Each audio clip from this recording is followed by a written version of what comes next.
हरियाणा का चुनाव जब हुआ था और परिणाम आए थे तो कई सारे सवाल उठे थे कि आखिर इसमें ईवीएम में गड़बड़ी थी या फिर परिणाम में कुछ दिक्कतें आई।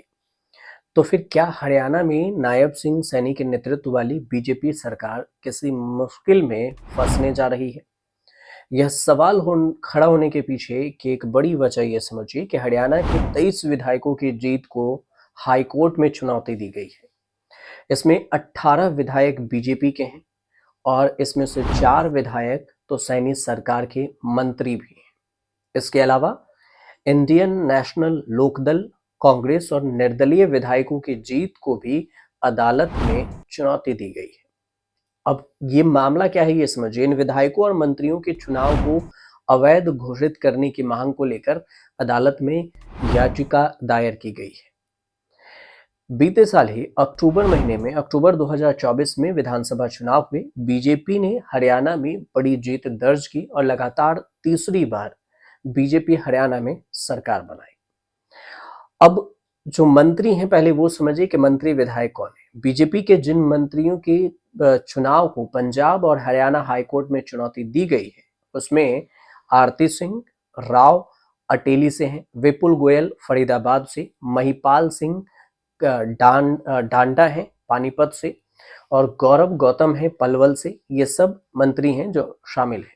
इसके अलावा उचाना के विधायक हैं देवेंद्र अत्री, बड़खल के विधायक हैं धनेश अदलखा होडल, बीजेपी के विधायक हरिंदर सिंह है, नलवा के विधायक रणवीर पनिहार हैं, फरीदाबाद एनआईटी के विधायक हैं सतीश कुमार फागना, दादरी के विधायक हैं सुनील सांगवान, बावल के विधायक हैं कृष्ण कुमार रंगा और राई के विधायक हैं कृष्ण गहलावत, नीले खेड़ी के विधायक हैं भगवान दास कबीरपंथी, इंद्री के विधायक हैं राजकुमार कश्यप और पानीपत के विधायक हैं।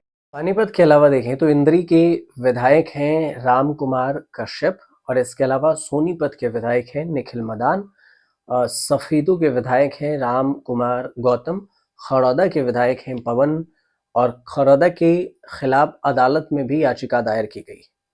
अब कांग्रेस के जो विधायक हैं उनको चुनौती दी गई है। उसमें कांग्रेस विधायकों में थानेश्वर के विधायक हैं अशोक अरोड़ा और पंचकुला के कांग्रेस के विधायक हैं चंद्रमोहन बिश्नोई, लोहारू से कांग्रेस के ही विधायक हैं राजकुमार फरटिया का नाम शामिल है। बहादुरगढ़ के निर्दलीय विधायक भी हैं राजेश जून और डबवाली से इनेलो के विधायक हैं आदित्य देवीलाल।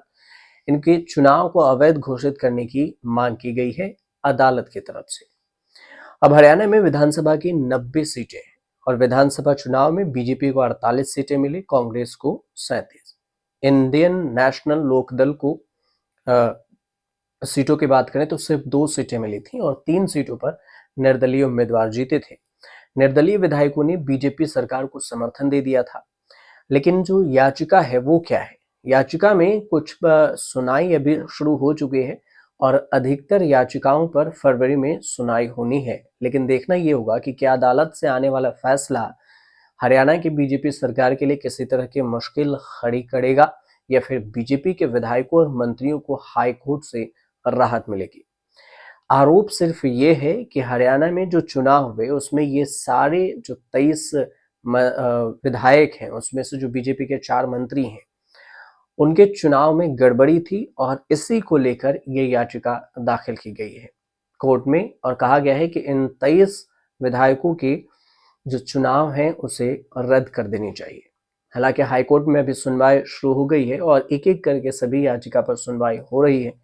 जब इस पर फाइनल फैसला आएगा तो हम आपको जरूर अपडेट कर देंगे और फिलहाल आपको जानकारी अगर सही लगे तो हमारे चैनल को सब्सक्राइब कीजिए, शेयर कीजिए और कमेंट कीजिए।